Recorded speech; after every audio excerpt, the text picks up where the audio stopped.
sermão textual.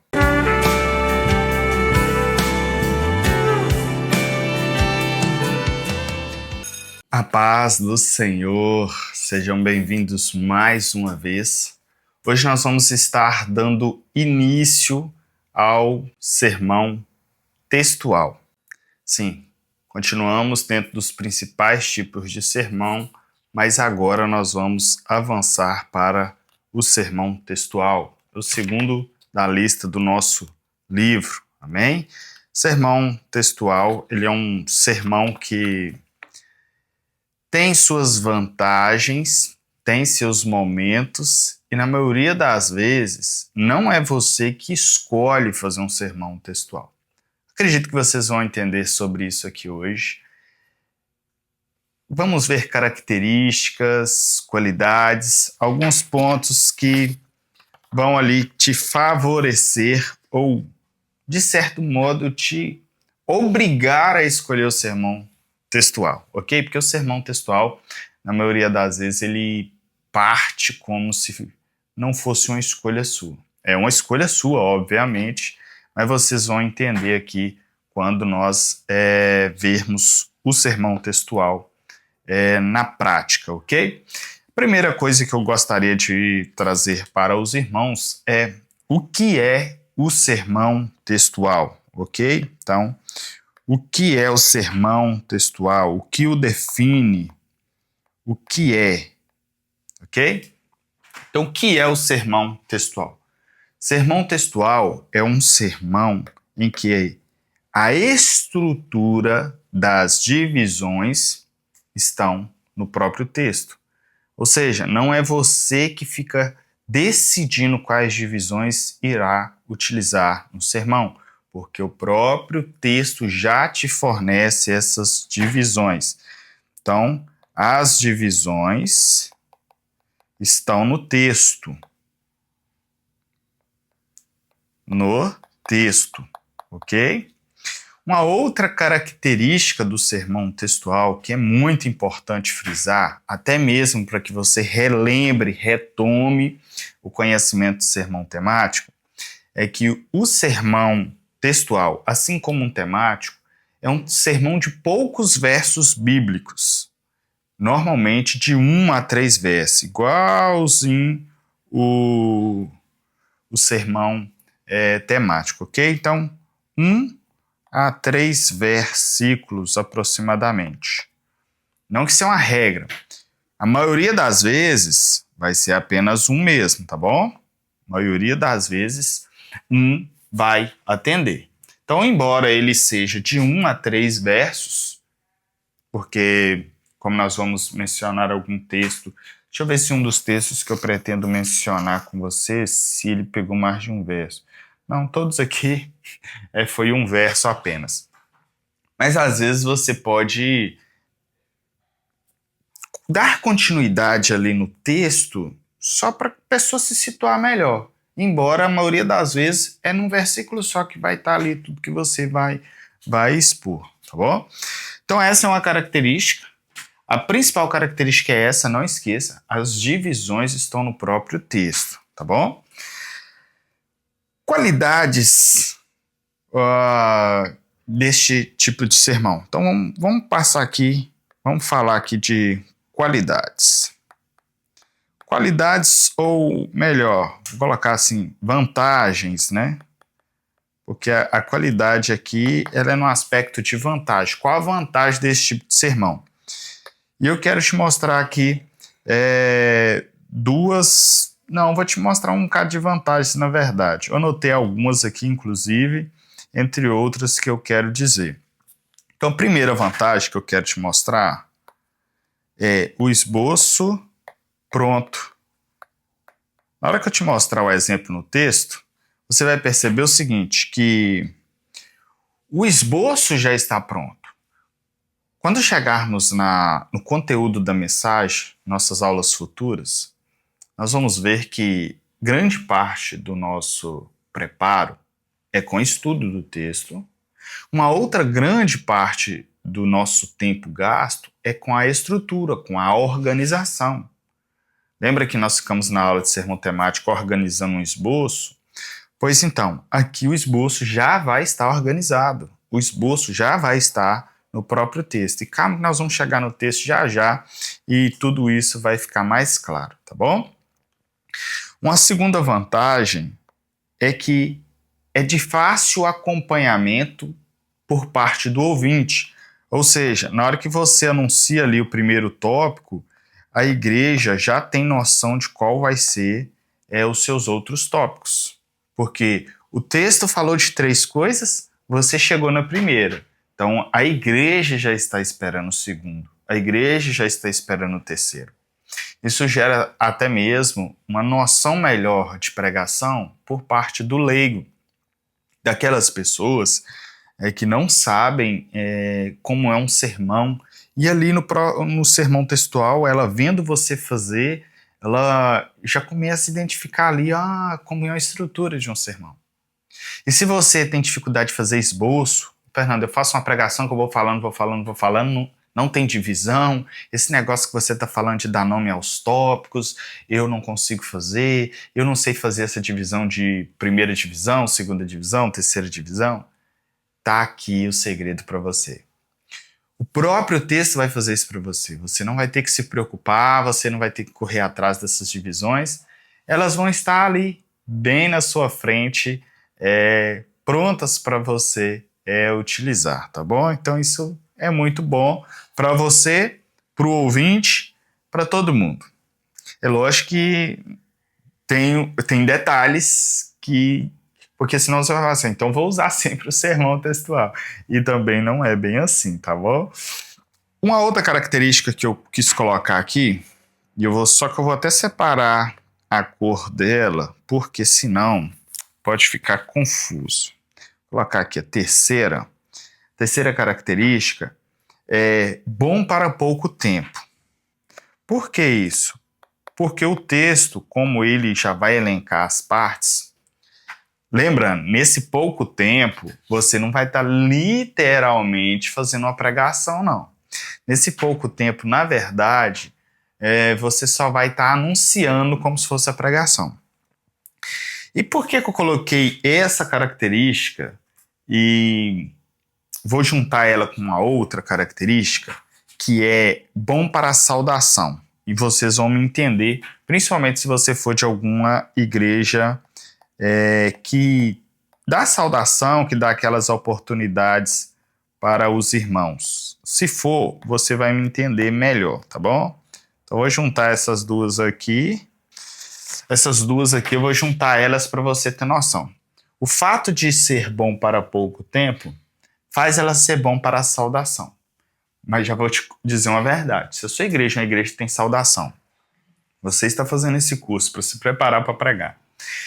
Quando você usar esse tipo de sermão na saudação, você vai estar abrindo a porta para ser convidado para pregar. Então, esteja preparado para pregar. Ou seja, elabore um sermão de maior tempo, esteja com ele pronto.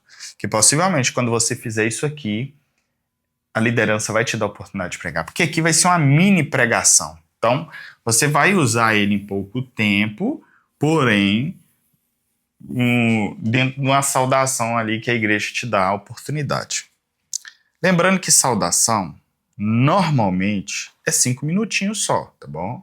Então, alguém te falou, olha, vou te dar uma oportunidade para uma saudação, entenda que está te dando uma oportunidade de, em média, 5 minutos. Então, você não pode passar, só porque você está fazendo bonito, você não pode gastar 10, não. Não faça errado, porque faz dar errado. A oportunidade de saudação é 5 minutos. Se você gastou ali até 6 minutos, seria tolerável se você estiver indo bem. Mas evite ultrapassar o tempo, tá bom? A não ser que a pessoa te dá liberdade. Pode usar mais. Talvez saiba que você está fazendo uma saudação bacana e começa a te falar, olha, você pode usar um pouquinho mais de tempo. Tá joia? Mas cuidado para não ficar ultrapassando o tempo.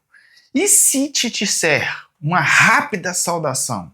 Olha, eu te aconselho gastar só uns 3 minutos, tá bom? Aí não dá nem para você fazer isso que eu tô te falando aqui, não. Que é um mini sermão de 5 minutos. É possível, sim, pregar um sermão em 5 minutos, tá bom?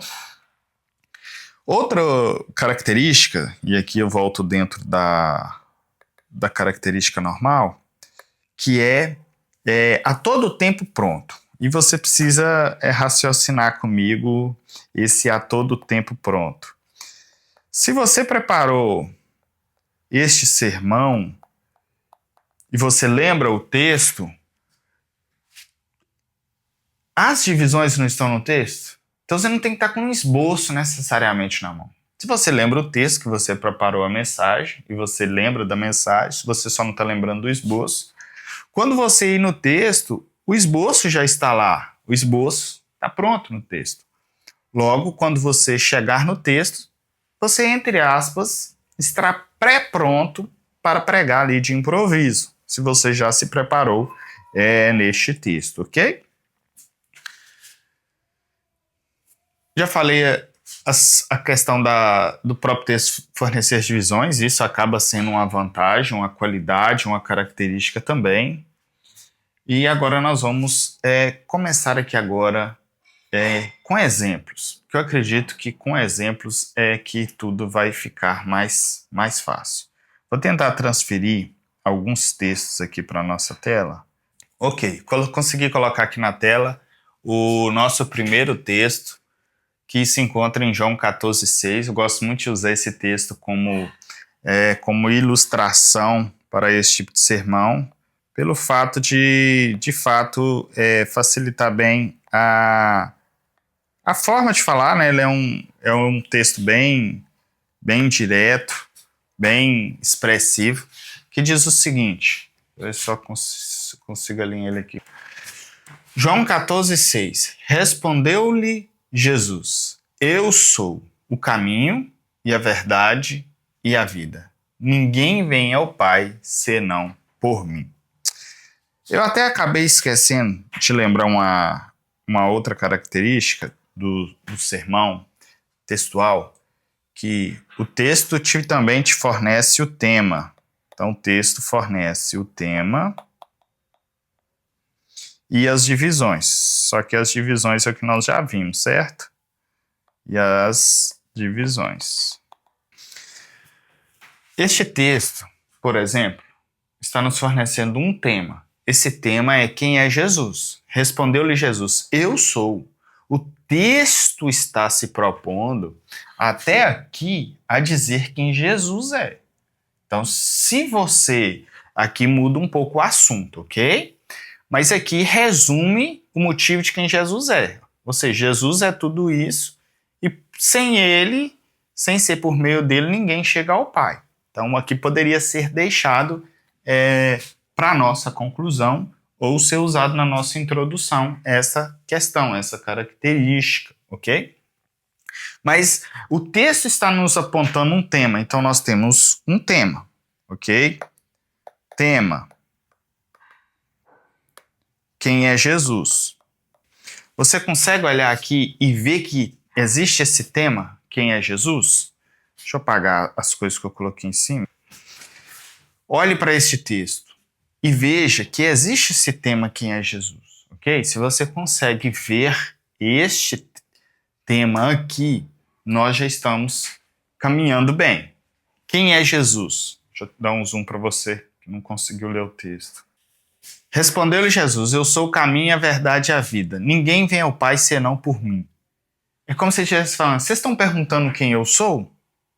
Eu sou o caminho, a verdade e a vida. Então, temos um tema sim aqui.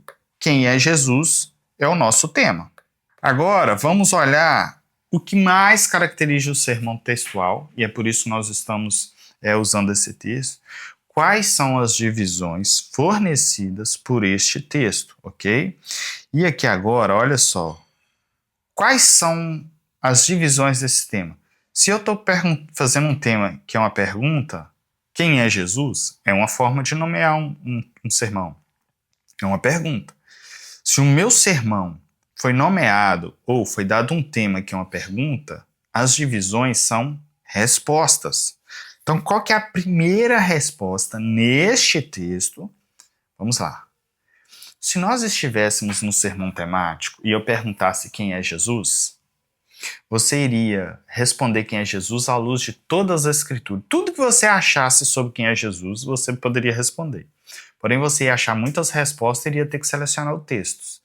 Por exemplo, Jesus é aquele que participou da criação. Jesus é o prometido desde que o homem caiu. Jesus é quem se manifestou para fulano.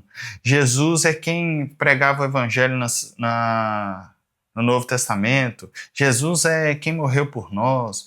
Jesus é isso, é aquilo, é quem ressuscitou, é quem fez isso, quem curou, é aquele que era, é aquele que é, aquele que há de vir, ele é o cordeiro, ele é o leão, enfim.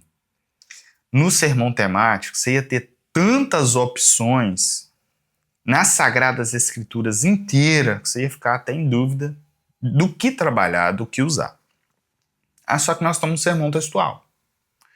Digamos, você chegou nesse texto e falou, é isso. Eu vou falar quem é Jesus à luz deste texto, só desse texto.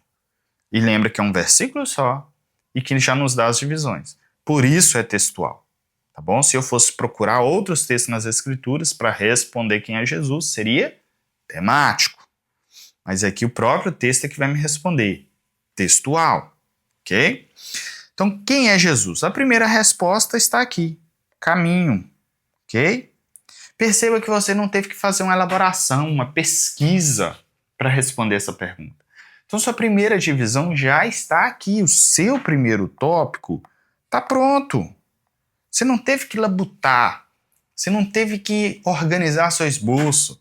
Você não teve que trabalhar seu esboço. Está pronto. Só isso. Está certinho. Ok? Aí vem a segunda resposta. Quem é Jesus? É a verdade. Então, nós temos já a nossa segunda divisão, ok? Aqui está o nosso segundo tópico, a verdade. Quem é Jesus? Jesus é a verdade, é a nossa segunda resposta, ok? E a nossa terceira resposta é Jesus é a vida. Fernando, e ninguém vem ao Pai senão por mim? Responde quem é Jesus? Olha, pode ser que sim. Aí você vai mudar o nome aqui. Aí nós sairíamos do sermão textual natural por sermão textual por inferência. São os dois tipos únicos que eu vou falar por vocês, porque existem mais, mas seria confuso eu falar muito. Então eu vou falar só o natural e o por inferência. Lembra que aqui nós não precisamos mandar nenhuma vírgula na resposta? É o caminho. É a verdade. É a vida. Agora, digamos que você entende que não, que essa outra parte aqui que diz ninguém vem ao Pai senão por mim. Imagine que você entende que isso é uma quarta resposta, ok? Que você vai entender aqui como intermediação ou como salvação, só que você precisa entender que quando fala que Jesus é o caminho, a verdade e a vida, já está falando que ele é a intermediação. Então você tem que tomar cuidado para não repetir. Se quando você falar que ele é o caminho, você vai falar que ele é o caminho que nos leva até Deus, que nos intermedia com Deus, então quando você chegar aqui, você não pode repetir.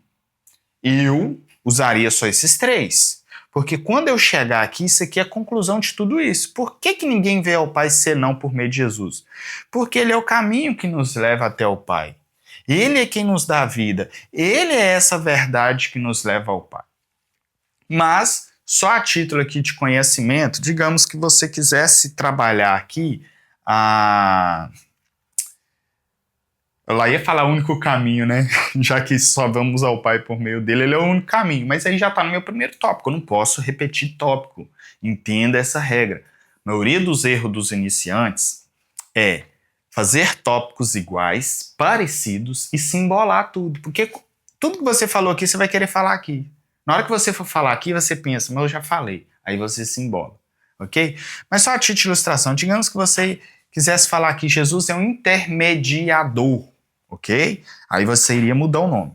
E eu não usaria isso aqui, tá bom? É só para você aprender o que é inferência. Intermediador. Então, neste caso, nós teríamos tirado 4 respostas neste texto de quem é Jesus. A primeira, que ele é o caminho. Segundo, que ele é a verdade. Terceiro, que ele é a vida. Quarto, que ele é o intermediador. Essas 3 respostas estão naturais no texto. Do mesmo jeito que você leu, você vai falar. Você vai dar a resposta. Essa não está natural no texto. Não está escrito aqui intermediador. Nós trocamos a palavra. Isso é por inferência. Que é isso? Infere-se desta frase que é uma intermediação de Jesus. E se é uma intermediação, ele é intermediador. É uma resposta que eu posso dar para quem é Jesus, ok? Mas feito isso, vou apagar aqui o o intermediador, ok? Porque num caso de um texto como esse, eu aconselho vocês usarem apenas essas 3 respostas. Espero que tenha começado a abrir sua mente sobre o que é um sermão textual, como que ele se desenvolve, como que são as divisões dele, como que o texto já apresenta para a gente o tema, como o texto é pequeno. E aqui eu preciso falar com vocês algumas características. O texto vai nos dar apenas as divisões, ok? Mas o texto não necessariamente vai nos dar a argumentação. Então, a argumentação pode ser ou não ser do texto. Então, vou colocar aqui para você ter uma noção. Ó. Vou colocar um X, mas ao mesmo tempo eu vou colocar um V. Pode ser que a argumentação venha do texto e pode ser que não venha. Tem as 2 opções, ok? Digamos que você olhou para este texto, e este texto aqui é um exemplo, claro, de onde a argumentação praticamente não vai vir do texto. Veja bem, este texto está explicando alguma coisa sobre o caminho? Digamos que você não tem esse conhecimento prévio. O que esse texto falou sobre o caminho? Ele explicou como esse caminho age? Como esse caminho funciona? Como que Jesus é esse caminho?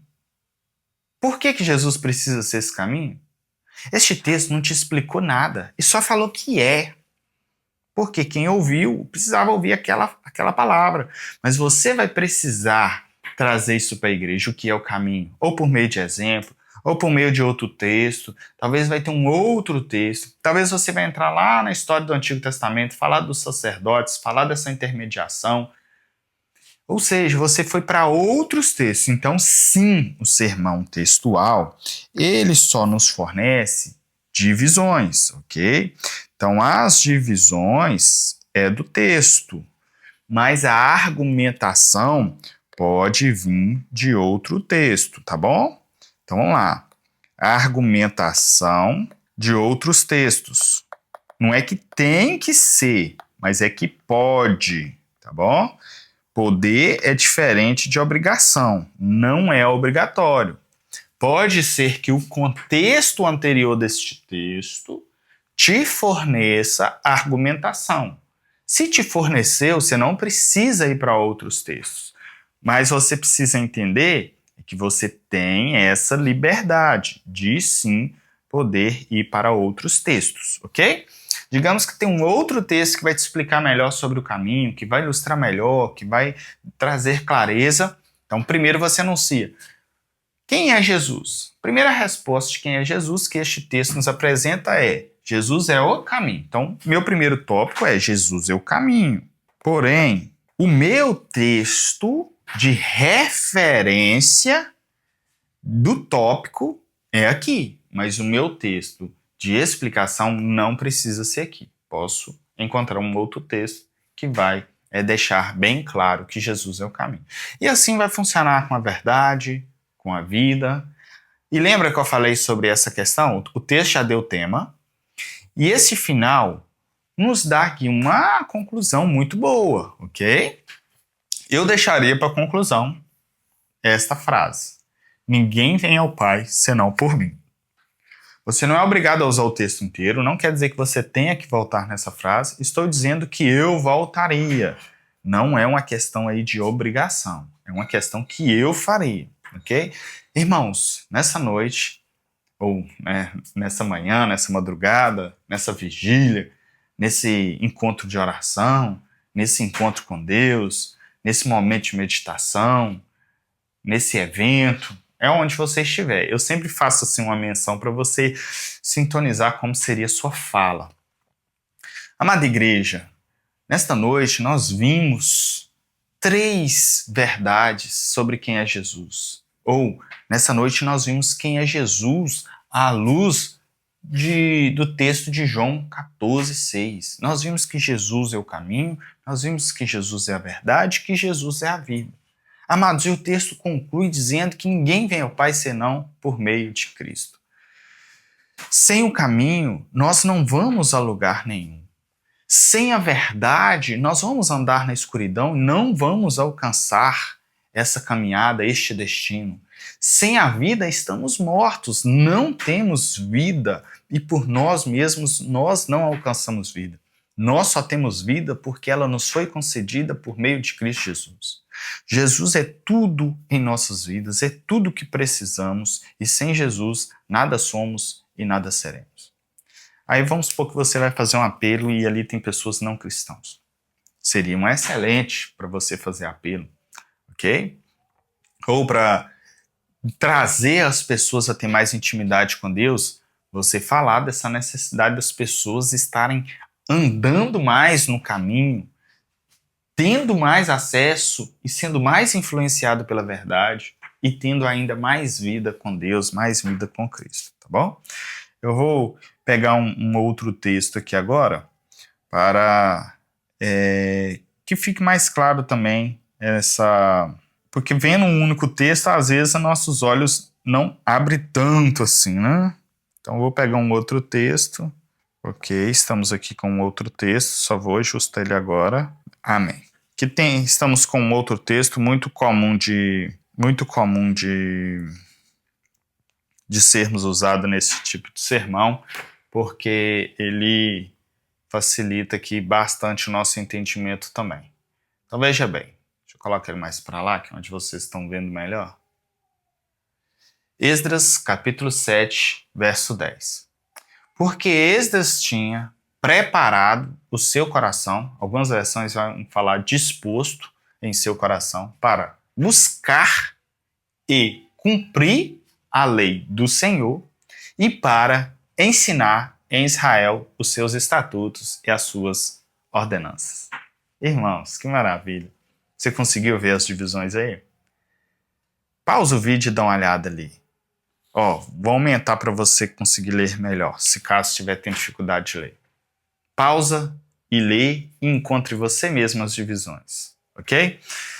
Que isso ajuda, é você fazendo que você vai ter esse discernimento, ok? Então vamos lá então para as nossas observações aqui a respeito deste texto. O tema, vamos primeiro pegar as divisões para a gente falar do tema. Porque Esdras tinha preparado em seu coração o quê? Olha só, começou aqui, e são verbos inclusive, né? Buscar, então olha só, buscar, cumprir, ensinar, ok. Porque Esdras tinha preparado o seu coração para buscar e cumprir a lei do Senhor e para ensinar em Israel os seus estatutos e as suas ordenanças. Eu vou aproveitar este texto porque ele nos traz algo mais. Lembra que no outro texto, o final do texto meio que nos trouxe uma conclusão? Este final de texto, ele está nos trazendo subdivisão. Que é isso? Quando Esdras se propõe a ensinar, ele se propõe a ensinar estatutos e ordenanças. Está dentro de ensinar, não são tópicos fora do ensinar. Estão dentro do ensinar. Nós precisamos sim observar essas coisas, ok? Então aqui, nós temos os mesmos aqui, estatutos e ordenanças. Ambos, tanto estatutos quanto ordenanças, estão vinculados aqui, ó, ao ensinar. Estão amarrados ao ensinar. O que ele ensinava? Estatutos e ordenanças. Então, são subdivisões. Então, neste caso aqui, nós já temos o primeiro tópico, o segundo, o terceiro, e já temos as subdivisões do terceiro tópico. Então, vamos anotar nossos tópicos. Primeiro, vamos já falar o tema aqui. O que o texto está nos dizendo? É o texto, irmãos. Não é nossa cabeça, é o texto. O que o texto está nos dizendo? Como que esse texto vai nos apresentar este tema? Porque Esdras tinha preparado o seu coração. O texto está falando o quê? A disposição do coração de Esdras. O que se dispôs Esdras? A disposição do coração de Esdras, ou a boa disposição do coração de Esdras, uma excelente disposição do coração, em que o seu coração deve estar disposto, como o seu coração deve se portar diante da palavra de Deus, são temas possíveis, é lógico que não é um tema taxativo. Então vamos colocar aqui a disposição do coração de Esdras, a disposição do coração de Esdras. Lembrando que neste caso, eu não estou trabalhando o tema não, só peguei a ideia do texto, eu poderia colocar um nome mais bonito, ok? Talvez eu poderia pensar assim, uma excelente disposição do coração. Uma disposição do coração a ser seguida. Aí é Deus que vai dar direção e ideias, tá bom? Aqui é só para a gente ter para caminharmos mesmo. Primeira divisão, então, ficou qual? Qual que é a nossa primeira divisão? Meu tema é a disposição do coração de Esdras. Quais foram as disposições do coração de Esdras? Primeira disposição, buscar. Então aqui eu estou usando a palavra-chave disposição, tá bom? Vocês conseguiram perceber? Disposições? Não quer dizer que tem que ser. Estou adotando ela aqui agora de improviso. Então, primeira disposição do coração de Esdras, aí eu não preciso ficar escrevendo, que na hora que você for falar para a igreja você vai lembrar. Primeira disposição, buscar. Na hora que você for anunciar para a igreja, você pode falar. Vejamos a primeira disposição do coração de Esdras. Esdras se propôs a buscar. Você pode falar assim uma frase mais completa, ok? A segunda disposição foi cumprir. A terceira disposição foi ensinar. E aqui nós já temos o primeiro tópico, ok? A primeira subdivisão. Primeira, dessa disposição de ensinar, é ensinar o quê? Ensinar estatutos. Estatutos. Depois, ensinar ordenanças. Ok? Lembra que eu tinha falado sobre isso na última aula? Acredito que sim. A disposição do alinhamento da divisão principal é diferente da disposição do alinhamento de quem está subordinado a uma divisão principal. Quando você olha para esse esboço, embora aqui tenha uma questão de cor, você já vê também esse detalhe extra, que esses dois tópicos estão vinculados a esse, ok? Não são tópicos diferentes, porque se você coloca ele aqui alinhado igual, ainda mais se for a mesma cor, você iria achar que seria quarto e quinto. Isso confunde, então é sempre aconselhável que você faça esse recuo aqui nas subdivisões, tá bom? Conseguiram entender as divisões, o desenvolvimento? Lembrando que, neste caso aqui, o texto possivelmente não vai precisar de muito complemento fora. Aqui você vai poder ficar mais no texto. Iria até ficar parecido um sermão expositivo. Só que o sermão expositivo usa-se mais textos. Por isso a característica do sermão textual usar de 1 a 3 versos. Normalmente usa 1. Olha, aqui temos apenas um verso, ó. Um verso apenas, ok? Temos apenas um verso aqui. Não confunda isso, não perca isso de vista. Tá joia? Mas este sermão textual, este exemplo de sermão textual, nós poderíamos sim dar boas explicações só no contexto de Esdras, por exemplo, falar que ele se propôs a buscar, mesmo em um tempo que as pessoas não estavam buscando, e que ele aí quando chegar no cumprir, que ele foi diferente das demais pessoas, aí teria que analisar o contexto para você ter aí argumentação, aplicação, ok? Então, essa seria muito interessante. Essa seria uma opção aí para você neste sermão, tá bom? Eu ainda tinha trago outros textos, mas eu acredito que nós passamos um pouco o tempo vai ficar um pouco longo. Eu havia trago outros textos para trabalhar aqui, mas não quero que fique muito longo essa aula e eu retorno em outra aula, se assim o Senhor nos permitir, pela graça e pela bondade de Deus. Senhor nosso Deus, nós te agradecemos, te pedimos graça, sabedoria, força, que o Senhor nos ajude, ó Deus, a pregar a tua palavra com sabedoria, com unção, e que, ó Deus, que ninguém venha desanimar, desistir no meio da caminhada.